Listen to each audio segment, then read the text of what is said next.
Shalom warga kerajaan, ada beberapa perkataan kuasa di dalam perjanjian baru. Yang pertama itu adalah dinamis, kuasa untuk mengadakan mukjizat. Yang kedua adalah exousia, authority, itu yang akan kita bicarakan. Masih ada lagi yang lain, kratos, kekuatan. Ada isko, kuasa efektif daripada doa orang percaya. Tetapi pertanyaannya adalah begini. Yesus pernah ditanya, dengan otoritas mana kamu melakukan hal itu? Dan siapa yang memberikan itu kepadamu? Kita harus tahu dalam Matius 21 ketika Yesus masuk ke yaitu ke Yerusalem melalui Golden Gate. Apa yang dia lakukan? Dia pergi ke Bait Allah. Dan dia lakukan apa di sana? Dia ini langsung lakukan seperti KPK, saudara ya. Dia membalikkan meja-meja penukar uang, kita tahu itu sumber korupsi semuanya. Lalu kemudian melepaskan penjual burung merpati, domba, lembu dan sebagainya. Seperti saudara tahu, sumber korupsi ada justru di dalam Bait Allah. Siapa koruptor utama? Hanas dan Kayafas. Dan mereka, saudaraku, kalau ada orang tidak memberikan persembahan, mereka berkata, oh tidak baik. Sebab ini kafir katanya. Sebab yang berlaku waktu itu kan mata uang Romawi ya. Ada wajah dan tulisan Kaisar. Karena itu mereka menjual yaitu mata uang kuno pada zaman kerajaan David dan Solomon. Tapi harganya pasti dilipat gandakan. Demikian juga kalau orang membawa domba kambing. Kurang baik ini. Tidak layak. Karena ini ada cacatnya. Bisa aja dicari begitu. Dan Yesus sangat murka, dia berkata, rumahku ya seharusnya jadi rumah doa. Tapi kamu jadikan sarang penyamun. Dan pada saat itu saudaraku bahkan orang buta dan orang lumpuh yang dibuat peraturan tidak boleh masuk Bait Allah disembuhkan semua. Di dalam Bait Allah waktu itu tidak ada puji-pujian, anak-anak kecil memuji Tuhan. Tidak ada yaitu peraturan-peraturan yang begitu ketat yang agamawi seperti itu. Dan mereka tanya, dengan otoritas mana? Dan dari siapa kamu terima otoritas itu? Kita tahu bahwa authority berasal dari akar kata author. Author itu adalah katakan penulis buku ataupun pencipta. Mereka tidak tahu bahwa mereka berhadapan dengan sang pencipta sendiri, saudaraku. Ya, otomatis dia punya otoritas. Dalam Matius pasal 7, semua orang terkagum-kagum bahwa Yesus mengajar tidak seperti ahli Taurat yang tidak punya kuasa apa-apa, tidak punya power, tidak punya authority. Lalu Yesus mengajukan pertanyaan yang lain. Menurut kamu, maka Yohanes Pembaptis itu otoritasnya dari surga atau dari manusia? Mereka tidak bisa jawab. Kalau mereka katakan dari surga, kenapa kamu tidak percaya padanya?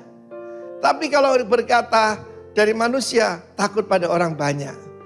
Takut akan manusia, itu akan membuat banyak orang kompromi pada hari-hari ini.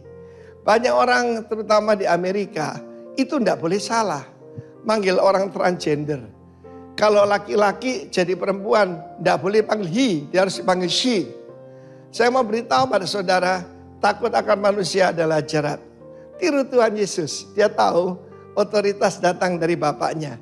Dan sebagai warga negara kerajaan sorga kita juga dapat power of authority. Kalau kita melakukan dalam nama Raja itu. Dalam nama Tuhan Yesus Kristus dari Nazaret. Karena itu saudara, hiduplah dalam otoritas Tuhan. Dan jangan takut yaitu untuk melakukan segala pekerjaan Tuhan untuk memuliakan Dia. Dalam nama Tuhan Yesus. Amin. Puji nama Tuhan, shalom. Sekali lagi shalom Bapak Ibu Saudara. Haleluya, ada sukacita, amin. Saya ajak semua bagi berdiri. Kita akan memulai ibadah kita di pagi hari ini. Jemaat Tuhan, beginilah firman Tuhan. Saudara-saudaraku, anggaplah sebagai suatu kebahagiaan apabila kamu jatuh dalam berbagai-bagai pencobaan. Sebab kamu tahu bahwa ujian terhadap imanmu itu menghasilkan ketekunan. Dan biarlah ketekunan itu memperoleh buah yang matang. Supaya kamu menjadi sempurna dan utuh dan tak kekurangan suatu apapun. Tuhan, terima kasih untuk anugerah-Mu yang berlimpah atas setiap kehidupan kami. Bentuk kami seturut kehendak-Mu Tuhan. Kami hanya mau mengandalkan Tuhan dalam setiap kehidupan kami. Oleh sebab itu Bapa, kami ada di tempat ini hanya mau meninggikan Engkau, memuji dan memuliakan nama-Mu Tuhan. Datanglah kerajaan-Mu, jadilah kehendak-Mu di tempat ini seperti surga. Dalam nama Tuhan Yesus, hamba terbiskan ibadah di pagi hari ini hanya dalam nama Tuhan Yesus Kristus. Haleluya. Amin. Sekali lagi beri tepuk tangan yang terbaik bagi Tuhan kita. Come on.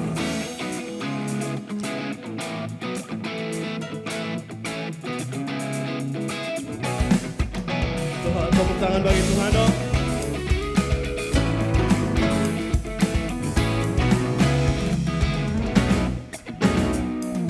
Masa depanku sungguh ada dan harapanku takkan hilang. Itulah janji-Mu benar sempurna, selalu ada di setiap langkahku. Ku sanjung Kau Yesus mulia, haleluya. Kau yang pegang kendali hidupku, Kau telah berfirman dan akan setia. Ku percayakan semua padamu, sebab Kau Yesusku pegang kendali. Kau yang pegang kendali hidupku, Kau tak berfirman dan akan setia. Ku percayakan semua padamu, sebab Kau Yesusku pegang kendali hidupku. Amin, amin, amin. Sama-sama katakan. Masa depanku sungguh ada dan harapanku takkan hilang. Itulah janji-Mu benar sempurna, selalu ada di setiap langkahku. Ku sanjung Kau Yesus mulia, haleluya. Kau yang pegang kendali hidupku, Kau telah berfirman dan akan setia. Ku percayakan semua padamu, sebab Kau Yesusku pegang kendali. Kau yang pegang kendali hidupku, Kau tak berfirman dan akan setia. Ku percayakan semua padamu, sebab Kau Yesusku pegang kendali hidupku. Dengan iman sama-sama kata, ku tetapkan hatiku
menyembah, membawa syukurku.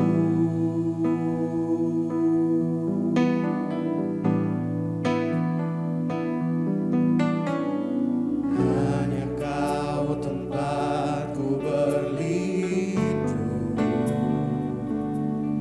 hanya Engkau lakuku dan kekuatanku. Izinkanlah ku datang menyembah, membawa syukurku.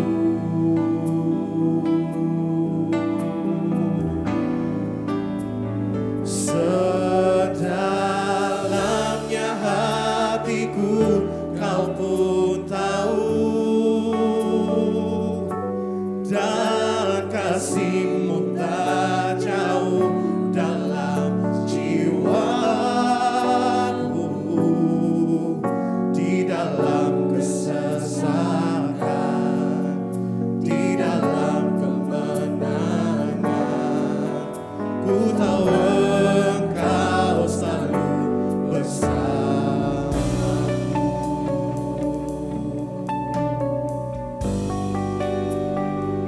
Ya Tuhan, Kau bersama kami. Hanya Kau tempatku berlindung, hanya Engkau lakuku dan kekuatanku. Izinkanlah ku datang menyembah, membawa syukurku. Hanya Kau Tuhan, hanya Kau tempatku berlindung, hanya Engkau lakuku dan kekuatanku. Izinkanlah ku datang menyembah, membawa syukurku.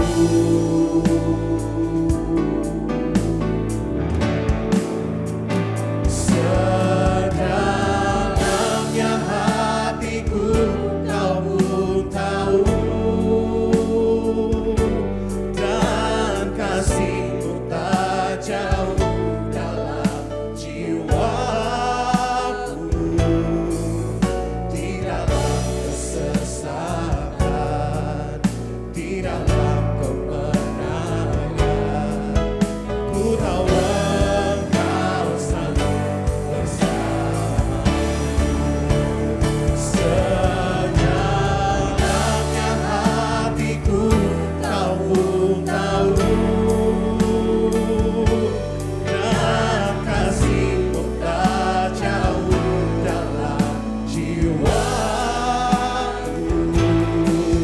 Di dalam kesesakan, di dalam kemenangan, ku tahu Engkau selalu bersamaku. Sedalamnya hatiku Kau pun tahu, dan kasih-Mu tak jauh dalam jiwaku. Di dalam kesesakan, di dalam kemenangan, ku tahu Engkau selalu bersamaku. Sedalamnya hatiku Kau pun tahu, dan kasih-Mu tak jauh dalam jiwaku. Di dalam kesesakan, di dalam kemenangan, ku tahu Engkau selalu Yesus.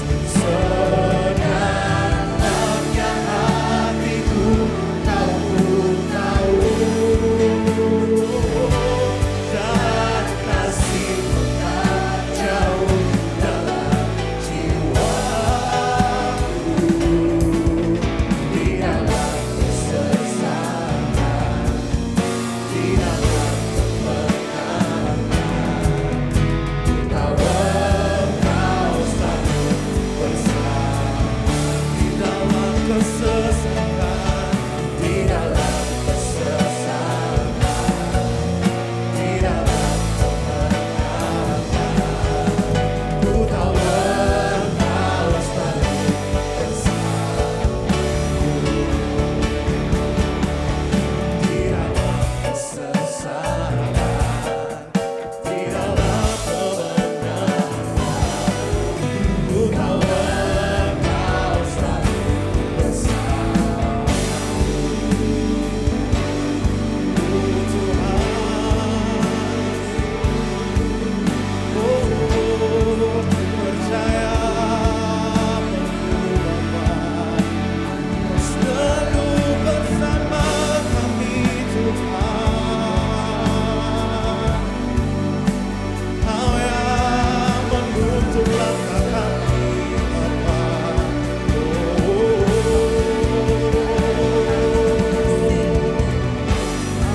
Pengharapan kami penuh di dalam-Mu Tuhan. Yesus Tuhan, ya. Tak pernah sedetik pun Kau biarkan kami berjalan sendiri.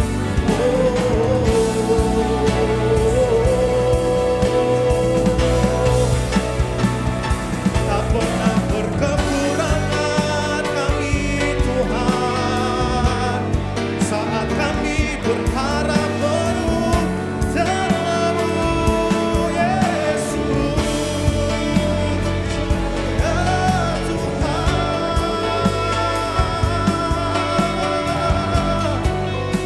kami bersyukur punya Allah seperti-Mu Tuhan. Kami mengacu-Mu, kami memuji-Mu, kami memuliakan nama-Mu Tuhan.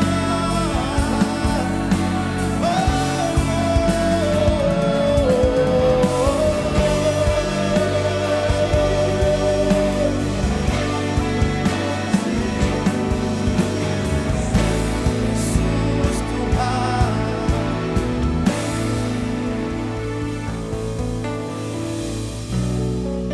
Kami tenang di dalam-Mu Tuhan, sebab Kau yang memegang masa depan kami Bapa. Kami tetap mengandalkan-Mu, berharap penuh kepada-Mu Tuhan.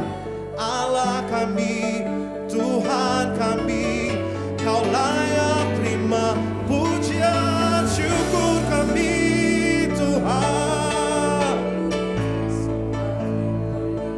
Kau segalanya Bapa. Oh, kami sembah Engkau, Raja kami. Terima kasih Tuhan. Kau ku sembah,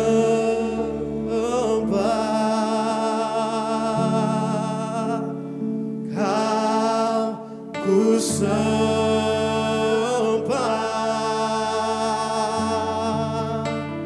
Kau ku sembah.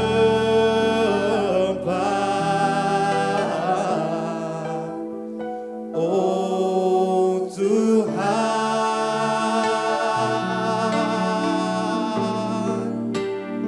Kau ku sembah,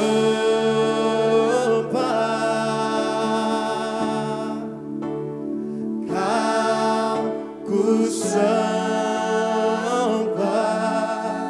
Yesus, Kau ku sembah.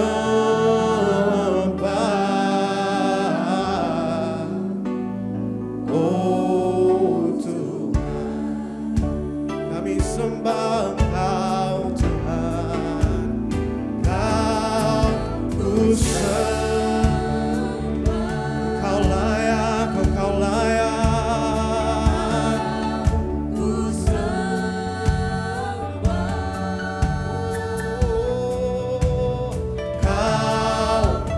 sembah.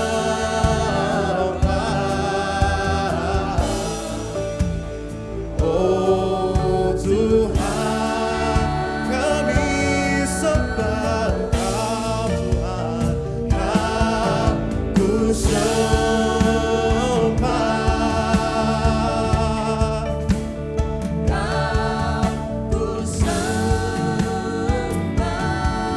Praise your name, Lord. Kau ku sembah.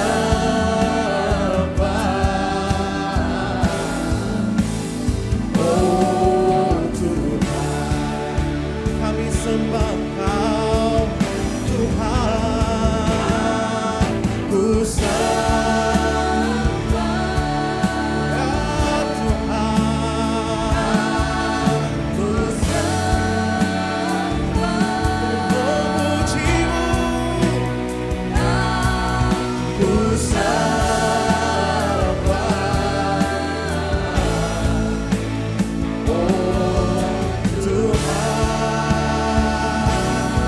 kami sembah. Haleluya, Kau ku sembah.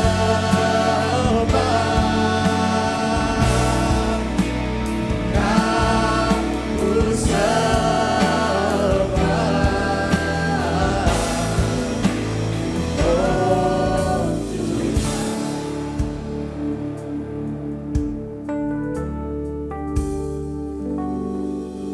You are awesome in this place, mighty God. You are awesome in this place, Abba Father. You are worthy of our praise. To you our life we raise. You are awesome in this place, mighty. You are awesome, God. You are awesome in this place, mighty God. As we worship you, you are awesome in this place, Abba Father. You are worthy of our praise. To you our life we raise. You are awesome in this place, mighty God. Engkau indah, oh, Engkau indah bagiku, Tuhan. Engkau indah bagiku, Abba Bapa. Kau layak ditinggikan,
Yes Lord.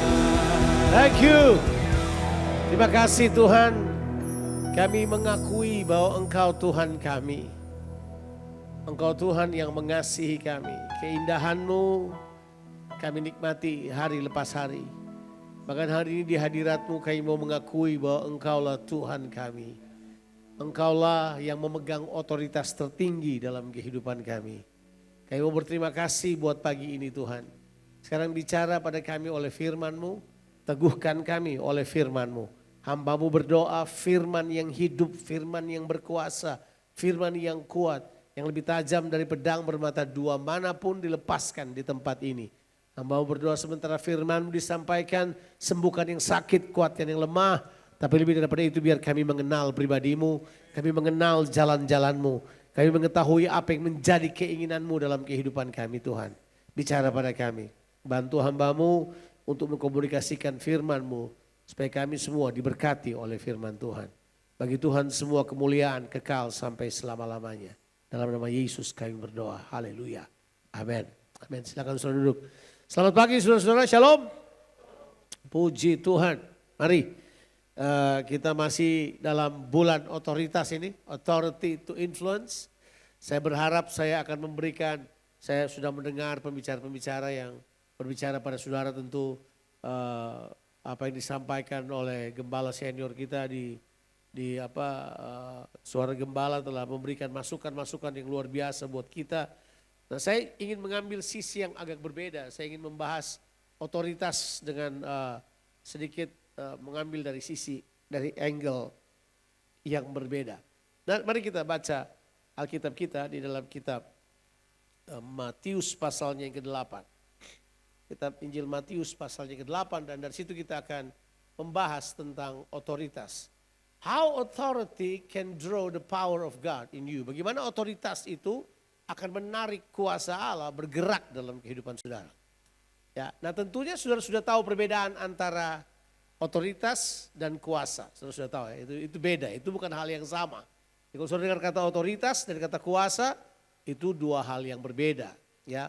Otoritas itu bercerita tentang legal power to exercise. Itu adalah legal rights, itu adalah apa itu? Saya sebut saja itu adalah legalitasnya. Jadi saudara hanya bisa menjalankan kuasa kalau ada legalitasnya. Kalau nggak ada legalitas saudara tidak bisa buat sesuatu. Misalnya saya di gereja ini adalah gembala, ya kan? Itu otoritas. Posisi selalu beritahu pada kita apa? Otoritas. Saya diberikan otoritas untuk menggembalakan di tempat ini, ya toh? Kalau ada orang lain berkata bahwa dia adalah gembala di sini dan dia tidak punya otoritas, gak ada surat, gak ada penunjukan, dia bersalah menjalankan otoritas itu, ya toh? Nah, kita mesti paham bahwa otoritas tertinggi bagi kita adalah pribadi Tuhan dan firman-Nya. Itu tertinggi, gak ada yang bisa bilang apa-apa itu mengenai hal tersebut. Otoritas ini kalau dia bergerak dalam kehidupan kita, dia bergerak mempengaruhi seluruh tingkah laku kita. Jadi orang yang ada di dalam otoritasnya Tuhan, kalau dia tidak mengikuti jalannya Tuhan, saya rasa aneh. Sebab otoritas sifatnya itu menguasai seseorang. Bilang dulu menguasai seseorang. Kalau saudara berkata saudara ada di bawah otoritas Tuhan, maka yang terjadi adalah semua keinginan Tuhan akan berlaku dalam kehidupan saudara. Semua budayanya Tuhan akan terlihat dalam kehidupan saudara. Itulah sebabnya otoritas itu sangat berhubungan dengan apa yang kamu percayai. Ya, nah kita baca ayat-ayat ini dan kemudian kita akan lihat di dalam kitab Matius pasalnya yang kelima, pasal 8 kita akan baca ayat yang kelima dan seterusnya. Ini tentang seorang pria di Kapernaum, saudara tentu mungkin tahu cerita itu. Ketika Yesus masuk ke Kapernaum, datanglah seorang perwira mendapatkan dia dan memohon kepadanya. Tuan, hambaku terbaring di rumah karena sakit lumpuh dan ia sangat menderita. Ayat yang ke-7, Yesus berkata kepadanya, aku akan datang dan menyembuhkannya. Ayatnya yang ke-8, tetapi jawab perwira itu kepadanya, Tuan, aku tidak layak menerima Tuan di dalam rumahku. Katakan saja sepatah kata, maka hambaku itu akan apa? Sembuh. Sebab aku sendiri seorang bawahan dan di bawahku ada pula prajurit. Jika aku berkata kepada salah seorang prajurit itu pergi, maka ia pergi. Dan kepada seorang lagi datang, maka ia datang. Ataupun kepada hambaku kerjakanlah ini, maka ia mengerjakannya. Ayat yang ke-10. Setelah Yesus mendengar hal itu, ini luar biasa. Heranlah ia. Dan ia berkata kepada yang mengikutinya, aku berkata kepadamu, sesungguhnya iman sebesar ini tidak pernah aku jumpai pada seorang pun di antara orang Israel. Kemudian saya baca ayat 11. Aku berkata kepadamu, banyak orang akan datang dari timur dan barat dan duduk makan bersama-sama dengan Abraham, Ishak dan Yakub dalam kerajaan sorga. Ayat yang ke-12, sedangkan anak-anak kerajaan itu akan dicampakkan ke dalam kegelapan yang paling gelap. Di sana akan terdapat ratap dan apa? Kertak gigi. Wah, ini orang anggap ini, aku udah tahu ceritanya. Ini pasti soal otoritas. Ini jauh lebih besar daripada cuma membahas soal otoritas. Ini membahas tentang banyak hal. Nah, saya ingin coba saudara lihat beberapa hal dulu. Hal yang pertama. Yesus terheran-heran melihat seorang yang mengatakan bahwa dia adalah seorang bawahan. Bilang loh seorang bawahan. Dia berkata, aku seorang bawahan. Kalau majikanku suruh aku datang, aku datang. Kalau majikanku suruh aku pergi, aku pergi. Tapi di bawahku juga ada prajurit, dia bilang. Kalau aku suruh mereka pergi juga. Aku suruh mereka datang aja. Sebab dia berkata ini prinsip bahwa, dengarkan saya baik prinsip ini. Bahwa apa yang dipercayakan kepadamu, itu juga akan dipercayai orang dalam kehidupanmu. Saya ulangi. Apa yang dipercayakan Tuhan kepadamu, itu juga yang akan dipercayai orang dalam kehidupanmu. Saya tanya pada saudara, apa yang orang lain dapat percaya dalam kehidupanmu? Ada? Kecuali apa? Apa yang dipercayakan kepadamu. Saya bisa berkhotbah, saya bisa cerita, karena saya dipercayakan untuk menjadi gembala, betul nggak? Ya kan? Saya dipercayakan posisi itu. Saya dipercayakan jabatan itulah, sebutlah itu. Saya dipercayakan dan sebut. Saya tidak datang cuma mengambil aja, tidak. Ada yang mempercayakannya pada saya. Tentu yang mempercayakan tertiga adalah Tuhan yang memberi karunia pada saya.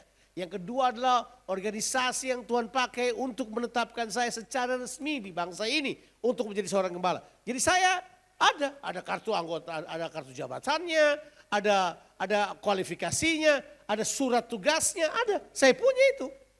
Dan itu menjadi apa? Itu menjadi otoritas buat saya. Saya kemudian berhak melakukan apa yang saya lakukan karena apa? Karena saya punya otoritasnya, betul gak? Oh yes, saya punya otoritas itu. Jadi begini, orang akan mempercayai saudara pada apa yang dipercayakan Tuhan dalam kehidupanmu. Halo? Ulang. Kayak saudara masih berproses kayaknya. Kenapa ya? Sebab saudara tidak pernah meyakini bahwa Tuhan percaya pada saudara. Itu masalah terbesar. Otoritas itu tidak diperoleh karena saudara melakukan sesuatu. Otoritas diberikan kepada saudara sebagai sesuatu apa? Kepercayaan. Saya mulai bergerak dalam otoritas sederhana karena Tuhan mempercayakan saya. Pertama, saya adalah anaknya, bayangkan. Menjadi anak Allah itu otoritas. Makanya ditulis di Alkitab. Coba kita baca ayatnya. Yohanes pasal 1 ayatnya yang ke-12 ditulis dengan jelas di dalam situ bahwa bagi orang yang percaya kepadanya, kepada mereka diberikan apa? Kuasa untuk menjadi apa? Anak Allah. Nah, itu jelas. Sudah percaya pada Tuhan? Tuhan percayakan kepadamu apa? Otoritas. Dan otoritas itu adalah saudara menjadi apa? Anak Allah. Dapatkah saudara dipercaya sebagai anak Allah? Iya. Saya cerita tentang satu orang. Saya ketemu cucunya kemarin di Jakarta. Anaknya dan cucunya saya ketemu, saya berkhotbah di sebuah gereja. Mereka datang. Ini adalah keluarga Leimena. Sudah pernah dengar keluarga Leimena enggak? Makanya baca sejarah sedikit. Saudara kayaknya cuma baca Koping Ho terus. Oke, baca sejarah dulu. Jadi di sejarah bangsa kita ini, di pemerintahan Presiden Soekarno, ada seorang yang merupakan kepercayaan dari Pak Karno itu, dari Bung Karno itu, namanya adalah Dr. Yohanes Leimena. Nah, Yohanes Leimena ini orang kepercayaan. Kalau baca cerita, kalau saudara baca sejarah atau baca di bawah bendera revolusi, cerita tentang Bung Karno, itu Bung Karno tulis, dia bilang begini, mereka ini pergi rapat untuk pertemuan meja bundar Asia Afrika lah, Linggarjati, itu mereka bilang gini, mereka datang dengan dasi dan jas pinjaman, bayangkan. Tapi dia berkata ini, tapi mereka berdiri sebagai kepercayaan Indonesia sebagai satu republik. Mereka berbicara dengan kuasa, mereka berbicara dengan kepastian. Sampai semua orang-orang yang datang dari perwakilan Belanda, perwakilan PBB berkata ini orang hebat. Siapa dia? Yohanes Leimena. Kenapa saya yakin bahwa dia orang kepercayaan? Ini dia orang kepercayaannya. Karena Soekarno berkata apa? Yohanes Leimena itu adalah pendeta buat saya. Karena dia hidup seperti Yesus dari Nazaret. Gila, saya baca itu saya kaget.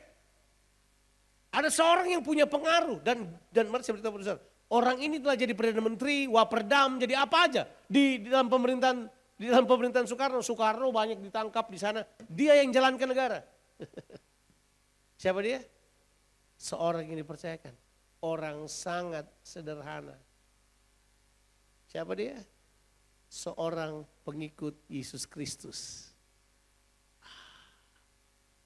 Satu kali di Kick Andy saya nonton cerita ketika Megawati ditanya, siapa orang kepercayaannya Pak Soekarno, Presiden Soekarno? Jawabannya Megawati adalah Om Yo. Om Yo itu panggilan bagi Yohanes Leimena. Om Yo. Kenapa? Sebab ini dia bilang ini, Bapak selalu bilang, kalau ada apa-apa cari Om Yo. Kalau ada apa-apa, cari Om Yo. Itu dia beritakan buat semua anaknya. Kalau ada apa-apa sama Bapak, cari Om Yo. Kalau ada apa-apa, cari. Itu namanya orang kepercayaan. Orang kepercayaan.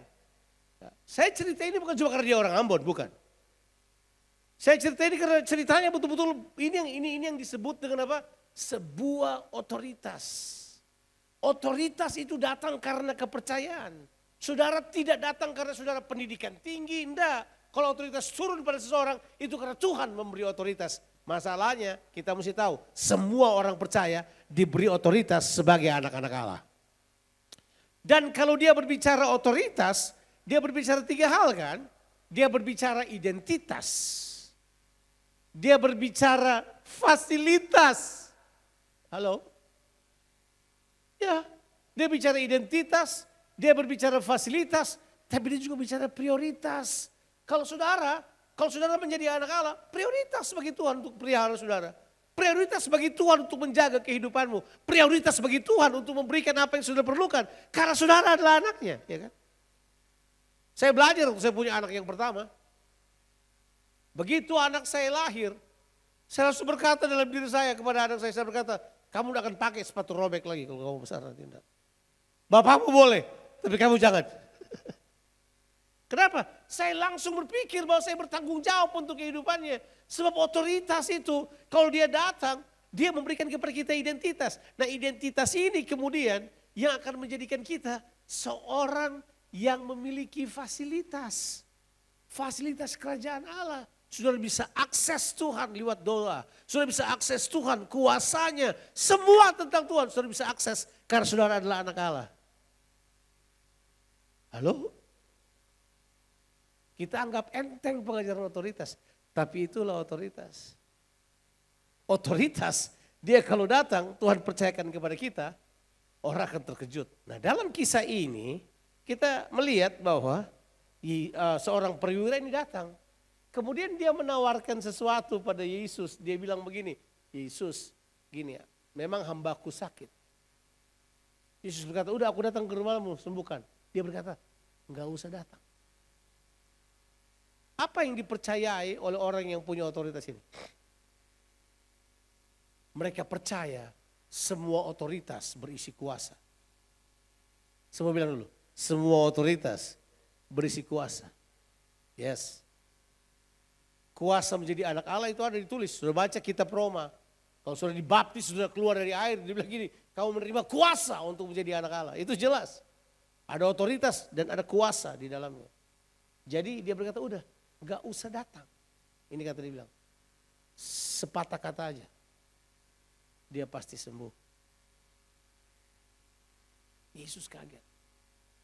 Nah di dalam cerita ini tidak diceritakan bagaimana dia sembuh. Tapi di dalam Injil yang lain misalnya Lukas pasal yang ke-7 diberitahukan bahwa tepat seperti waktu Yesus berkata yang di sana juga sembuh. Dia balik hambanya sudah sembuh. Di cerita lain diceritakan hal tersebut.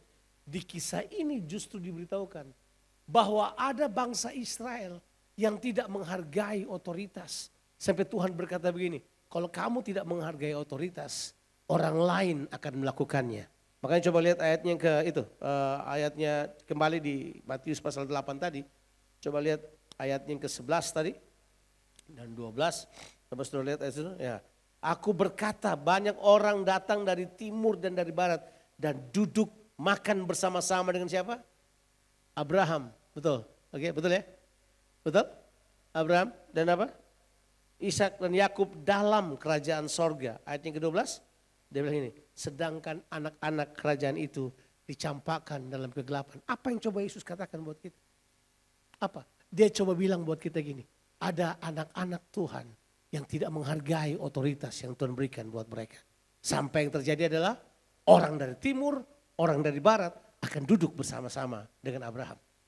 Ini menunjukkan kepada kita, saudara harus belajar menghargai otoritas yang Tuhan berikan pada saudara.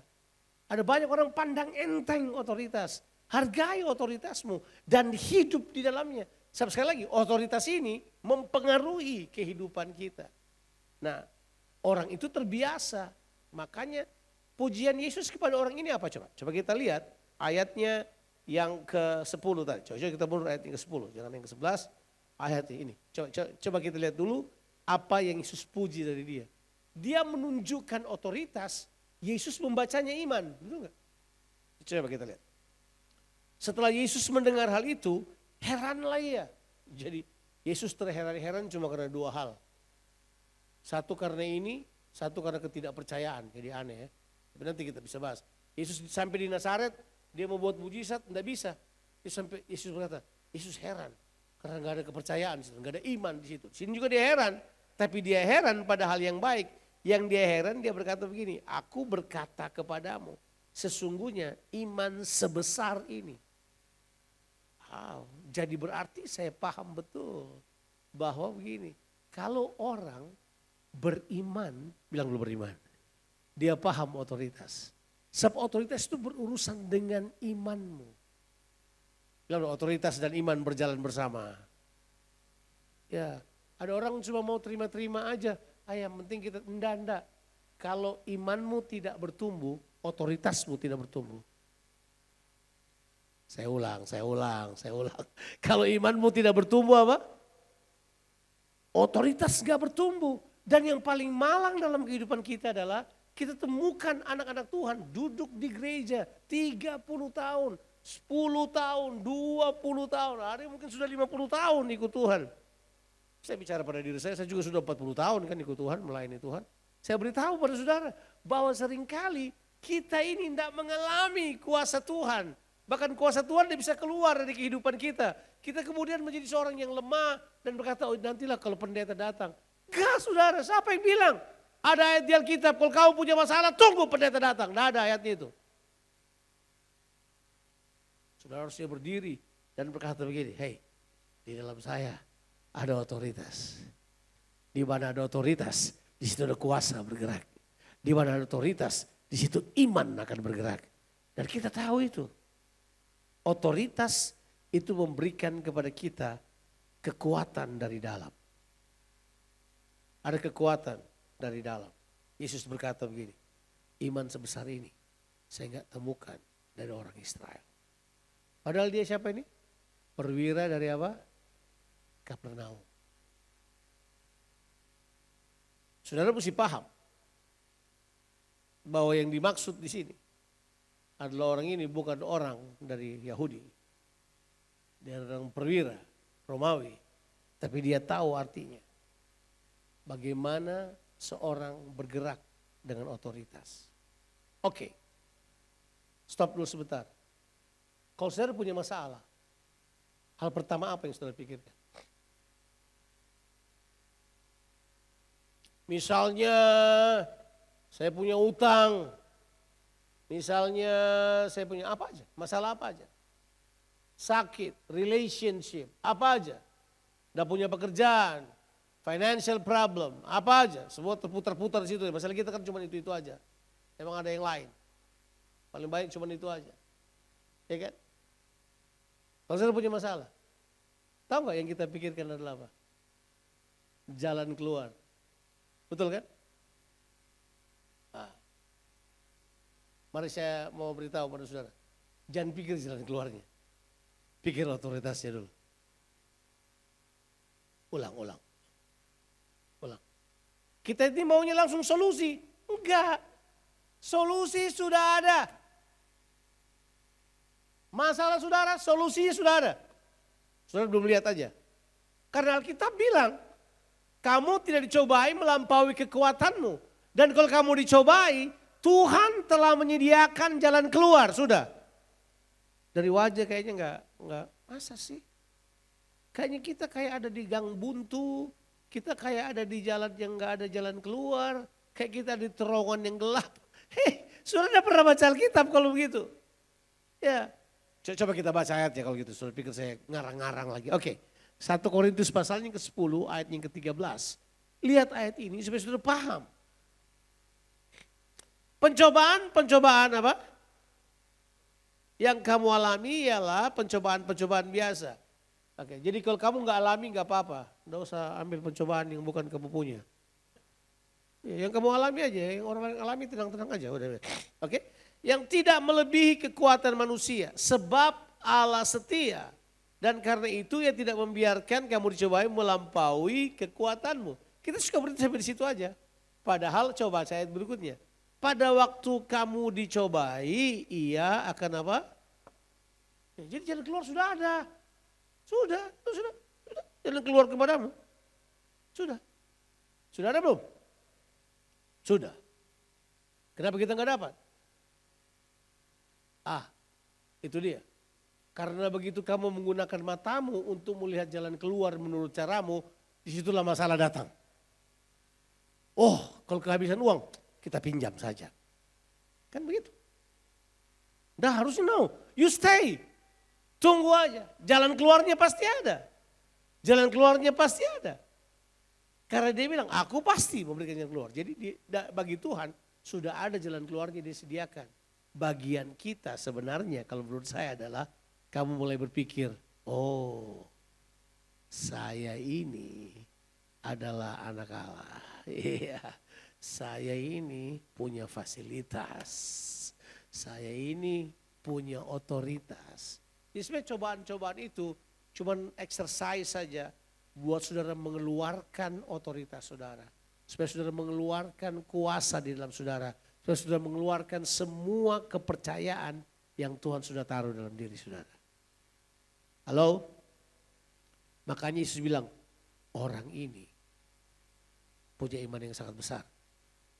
Makanya dia berkata, ya udah, langsung dia balik, dia tegur semua bangsa Israel. Kamu ini cuma ngomong aja. Nanti yang akan duduk bersama-sama Abraham makan bersama, Abraham, Ishak dan Yakub itu berbicara perjanjian kerajaan. Di dalam kerajaan Allah, itu orang yang datang dari timur dan dari barat. Kamu enggak, kamu dicampakkan ke tempat kertak gigi. Karena kamu punya semuanya, kamu tidak mempercayainya. Saudara percaya? Bahwa Tuhan mempercayai saudara? Itu otoritas. Itu otoritas. Semua yang Tuhan percayakan kepada kita, itu adalah otoritas supaya kita dapat mempengaruhi orang lain untuk mengerti kerajaan Allah, untuk mengenal pribadi Tuhan, untuk dapat mereka mempercayai Tuhan. Itu ada di dalam saudara. Tapi tebak, kita selalu rendahkan pemberian Tuhan dan kepercayaan Tuhan buat kita. Sampai kita kemudian pilih hanya orang-orang tertentu aja. Ya, oh cuma dia yang bisa. Oh, kalau bersaksi begitu kasih Tante Ina, kita nggak usah gitu aja kan. Oh kalau kesembuhan panggil siapa yang berdoa buat kita biar kita sembuh. Enggak, saya mempercayai saudara bisa melakukannya. Jadi kalau saudara punya masalah, ingat otoritasmu dulu, jangan cari jalan keluar. Jadi kalau saya punya masalah, tebak, saya mau latihan otoritas. Saya mau tahu bagaimana saya mengeluarkan sesuatu di dalam saya. Sebab jalan keluar sudah pasti ada. Sudah pasti ada. Yes, terbukti kok. Filmnya saya sudah tonton. Maksudnya saya baca di Alkitab, saya lihat di perjalanan hidup saya ketemu dengan orang-orang, bersaksi dengan saya. Stories upon stories of people who believe in God. They always find out the ways out of the problem. Karena selalu Tuhan sudah siapkan. Kisah demi kisah mengatakannya buat kita. Nah, sekarang yang terakhir. Coba kita baca lagi kembali ke Matius pasal yang ke-8. Orang ini cuma bilang simple. Kalau otoritas itu, bilang loh otoritas hanya diresponi dengan ketaatan. Otoritas itu hanya diresponi dengan apa? Ketaatan. Ya. Otoritas itu hanya diresponi dengan ketaatan. Saudara boleh ngomong, saudara boleh cerita, saudara boleh berpikir, saudara boleh baca buku, saudara boleh berdoa lebih banyak, itu aja. Tapi kalau nggak taat selesai, nggak ada otoritas yang mengalir. Sebab orang itu berkata begini, aku ini seorang bawahan. Tapi di bawahku juga ada bawahan. Kalau yang di atas panggil saya datang, dia suruh pergi, saya pergi. Tapi orang di bawah saya suruh pergi, dia pergi. Saya panggil mereka datang, juga mereka datang. Jadi apa itu? Respon otoritas cuma satu. Ketaatan. Kenapa orang tidak punya otoritas? Jawabannya simpel. Mereka enggak taat. Pemberontakan, breaking the authority.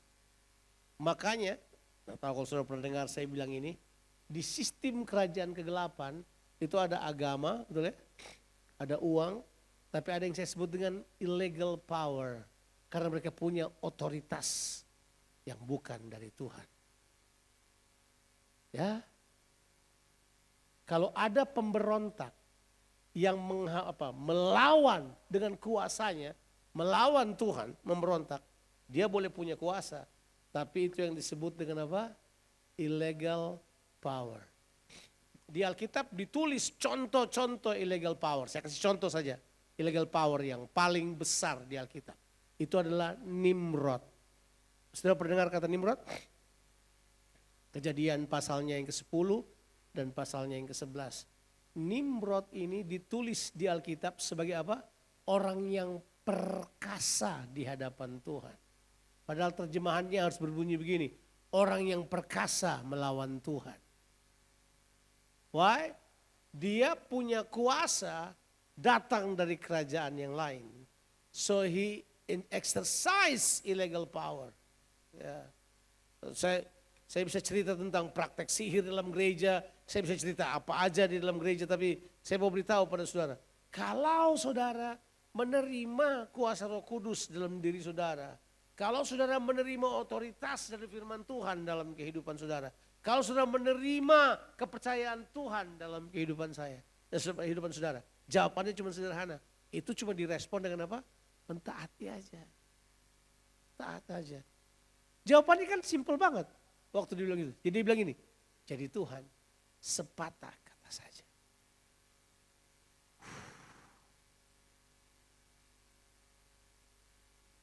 Saya pernah dengar khotbah dan khotbahnya ini khotbah, maksudnya khotbah teologi ya, bukan ahli, bukan khotbah biasa, tapi khotbah teologi. Dia berkata begini, sangat susah mentaati sepatah kata saja. Betul kan? Betul kan? Tapi dia ending dan berkata gini, orang yang telah bergaul lama saja, yang hanya mengerti sepatah kata dari seseorang dan memahami keseluruhan kalimat. Oke, kalau sudah tidak mengerti nggak apa-apa, nanti aja. Kemudian saya paham. Hanya orang yang punya hubungan dekat dengan Tuhan yang mengerti betul bahwa Tuhan berkata sepatah kata saja. Beres. Orang ini tahu hal tersebut. Dia bilang ini, just say one word. Hambaku pasti sembuh. Satu kata saja. Betul? Satu kali John Garlock datang di STT Tawangmangu dan saya menerjemahkan dia. Dia mengajar, saya menerjemahkan. Jadi saya ada fase hidup saya sebagai penerjemah. Saya menerjemahkan John Garlock. So John Garlock berkhotbah tentang tuntunan dengan mata. Dia bilang kalau orang hidup lama, kadangkala tidak perlu dengar perkataannya. Lihat matanya aja kita sudah tahu apa yang dia maksud. Saya langsung ingat cerita ini. Waktu kita kecil-kecil. Betul? Di Ambon Kam. Kecil-kecil. Kalau ada tamu datang ke rumah, mami bikin pisang goreng toh. Mami bikin pisang goreng. Taruh depan tamu semua makan, biasanya tinggal satu pisang goreng. Kita sudah tahu kalau tinggal satu itu pasti kita pujate itu. Di satu kali tinggal satu pisang goreng, saya dengan cepat mau ambil itu pisang goreng. Cak, begitu saya lihat matanya mami saya, dia cuma lihat saya saja. Saya enggak ambil tuh. Saya tarik tangan saya. Kenapa saya tarik tangan saya? Sebab di matanya, seperti ada perkataan, kalau kamu berani ambil, sapu lidi di pantatmu 20 kali. Saya tahu bahwa itu tidak boleh. Saya tidak ambil. Why do I know that? Because I know my mom. Kenapa saya tidak buat itu? Karena saya kenal. Itu berarti begini. Semakin kuat hubunganmu dengan Tuhan, semakin besar otoritas yang kamu akan miliki. Kamu dapat mengerti lebih banyak, Tuhan akan sikapkan lebih banyak, perkataannya dan semuanya. Kita bakal lebih mengerti Tuhan. Makanya kita tidak berkata, saya tidak taat karena instruksinya kurang. Enggak. Saya udah belajar. Bahwa kita punya hubungan dengan Tuhan yang kuat, kita dapat mengerti kehendaknya. Saya berharap ini memberikan pada saudara sebuah pemahaman yang berbeda tentang otoritas. Otoritas itu datang karena hubungan. Betul? Pernah tahu kenapa Gus Dur jatuh?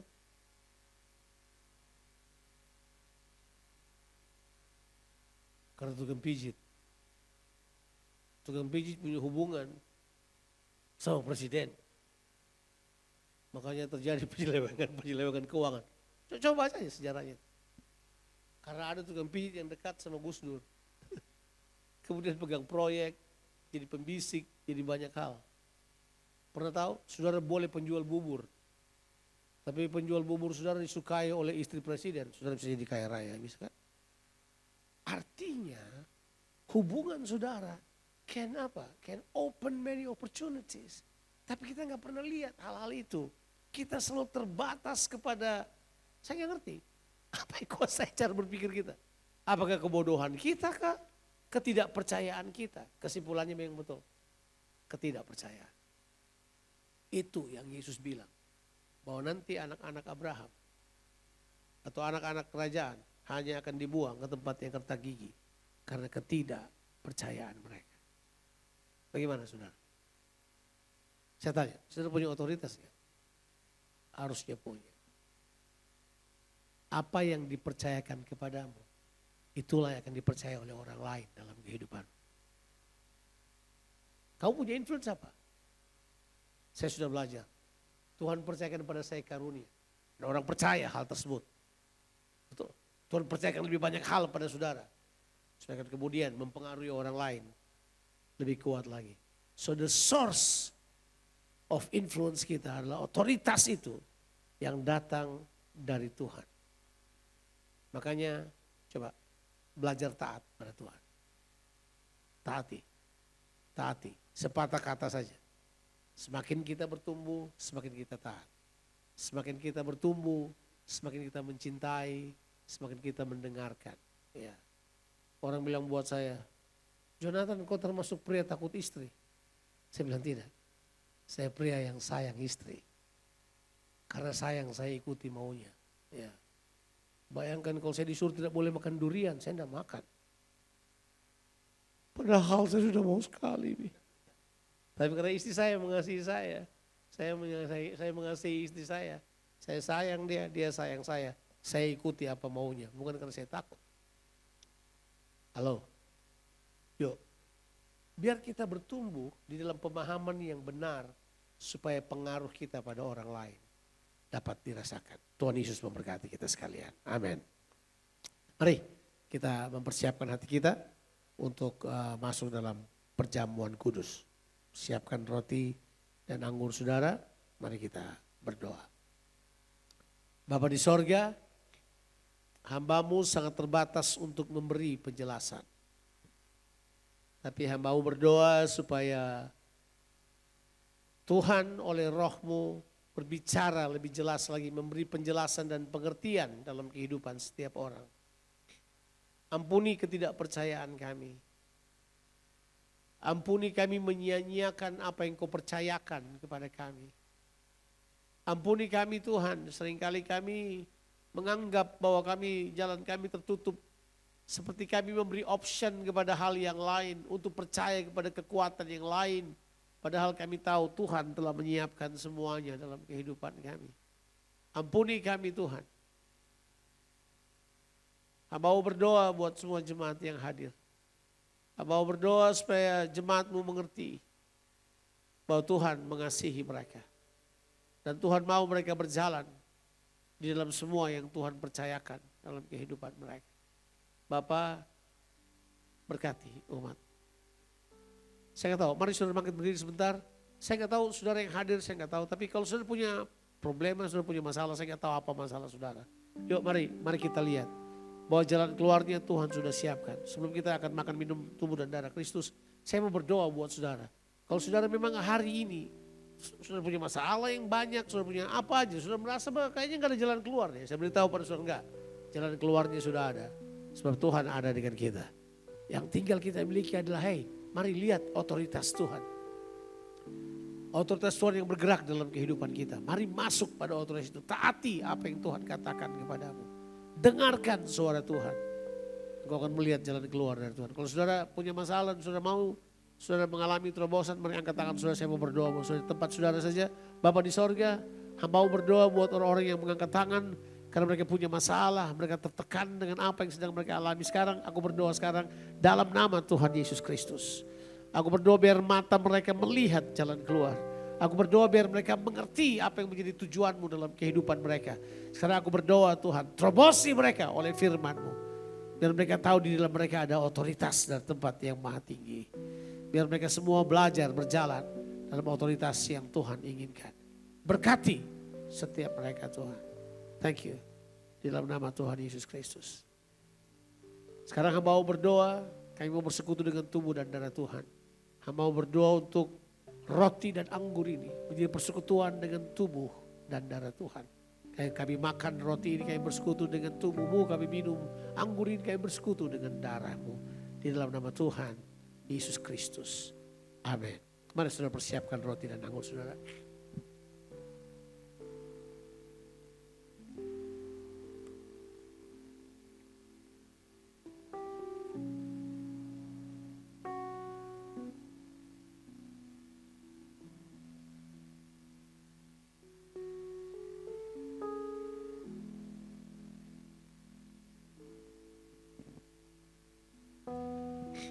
Mari kita angkat roti di tangan kanan kita dan dengarkan apa kata firman Tuhan. Kita makan dan minum tubuh dan darah Tuhan Yesus Kristus. Alkitab mengajarkan kalau kita makan roti dalam persekutuan dengan tubuh Tuhan, kita harus makan dengan benar. Kita harus makan sesuai dengan apa yang Tuhan inginkan. Kita tidak datang dengan ketidakpercayaan. Kita datang dengan kepercayaan bahwa Yesus mati buat kita. Dia tebus kita. Mari angkat roti, kemudian dengarkan kata firman Tuhan. Sebab apa yang kuteruskan kepadamu telah aku terima dari Tuhan. Yaitu Tuhan Yesus pada malam waktu ia diserahkan, mengambil roti, mengucap syukur atasnya. Dia memecah-pecahkannya sambil berkata, inilah tubuhku yang diserahkan bagi kamu. Ambillah menjadi peringatan akan daku. Pada tubuh Kristus dia telah menanggung dosa kita, kelemahan kita, kutuk kita, kegagalan kita, penyakit kita. Dia tanggung pada tubuhnya. Dan tubuhnya menjadi tubuh yang dipersembahkan kepada Tuhan sebagai tubuh pelaksana kehendak Tuhan. Mari bersekutu dengan tubuh Tuhan. Maka dengan iman dalam nama Tuhan Yesus Kristus. The body of Christ.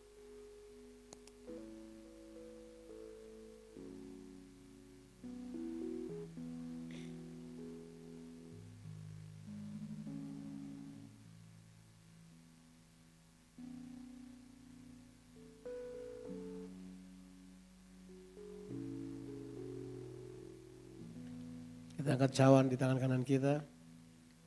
Demikian juga sesudah makan, ia mengambil cawan sambil berkata, inilah cawan perjanjian baru yang dimateraikan oleh darah. Ambil dan minumlah menjadi peringatan akan daku. Darah Kristus adalah darah penebusan yang membayar semua hutang, dosa, perbudakan saudara. Darah Kristus ini juga adalah darah kemenangan oleh darah anak domba. Dan oleh perkataan kesaksian mereka mengalahkan iblis yang luar tua itu. Mari bersekutu dengan darah penebusan dan darah kemenangan Tuhan Yesus Kristus. Minum dengan iman dalam nama Yesus.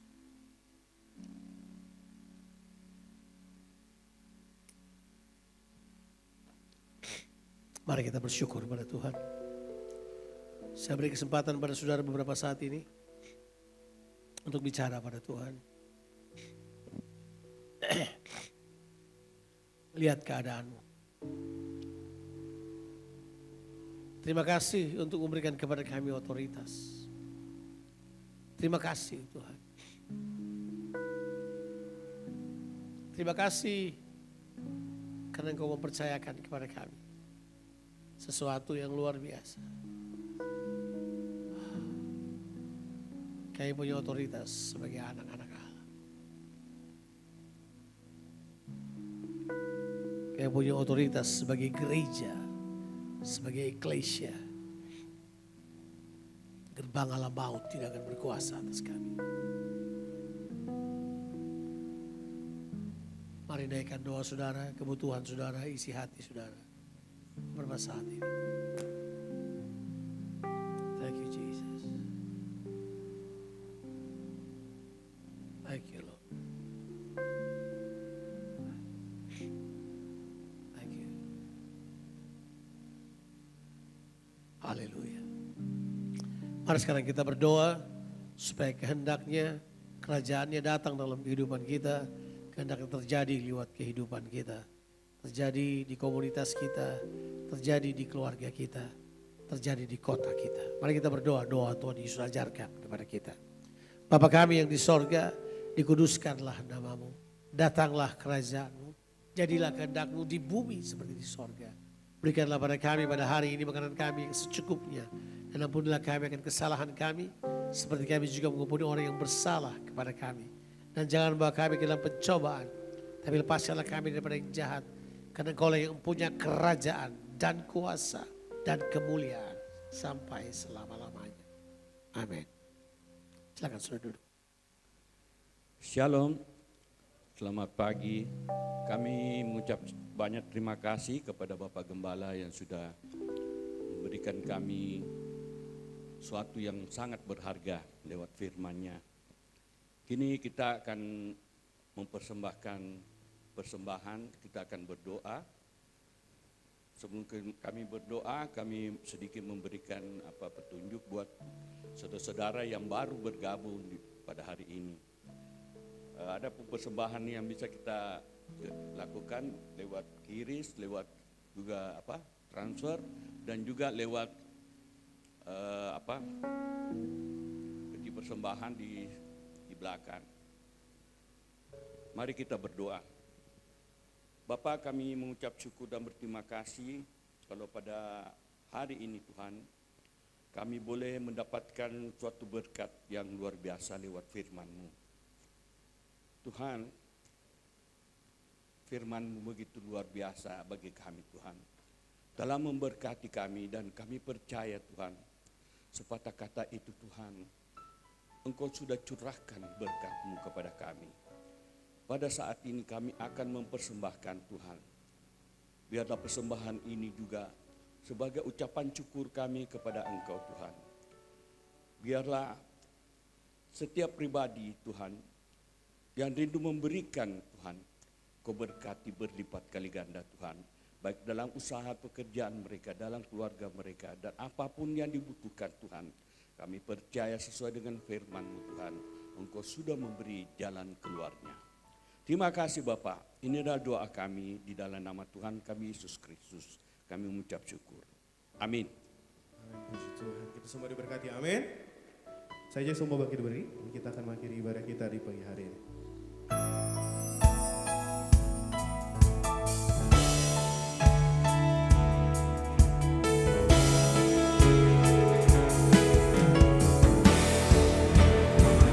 Terpujilah Tuhan Yesus, ditinggikan di atas pujian. Dari dalam lubuk hatiku, ku sujud dan berterima kasih. Terpujilah Tuhan Yesus, ditinggikan di atas pujian. Dari dalam lubuk hatiku, ku sujud dan berterima kasih. Terpujilah Tuhan Yesus, ditinggikan di atas pujian. Buat doa berkat, pengumuman untuk Rockman, untuk pria, bahwa besok hari Senin itu jam 6.30 kita ada pemuritan pria di MRC. Jadi khusus pria, besok ada pertemuan pria Rockman jam 6.30 PM di MRC hari Senin ya, besok. Jangan lupa untuk hadir, yang mengajar nanti adalah Pendeta Jonathan Patiasina. Sudah akan ketemu dia besok di sana. Oke. So, berbahagialah kamu, rukunlah kamu, bersukacitalah kamu dan ketahuilah bahwa Tuhan itu baik. Dia akan selalu menyertai kamu. Dia mengasihi kamu. Dia mau supaya dia memerintah dalam kehidupanmu. Terimalah berkat Tuhan. Tuhan memberkati engkau dan melindungi engkau. Tuhan menyinari engkau dengan wajahnya dan berikan kepadamu kasih karunia. Tuhan menghadapkan wajahnya kepadamu dan berikan engkau damai sejahtera, limpah rahmat. Supaya diberkatilah kehidupanmu. Diberkatilah keluar masukmu. Diberkatilah keluargamu dan orang-orang yang kau kasihi. Diberkatilah pekerjaanmu, usahamu, studimu, apa saja yang dikerjakan oleh tanganmu dilipat gandakan oleh Tuhan. Kiranya tangan-tanganmu ini menciptakan kesembuhan, tangan keberkatan, dan tangan pemulihan bagi semua orang yang kamu jumpai. Karena Tuhan menyertai engkau makin berdiam dalam kehidupanmu. Dalam nama Tuhan, Yesus Kristus, yang percaya dan diberkati Tuhan berkata bersama-sama, amin. Tuhan Yesus memberkati kita sekalian. Happy Sunday.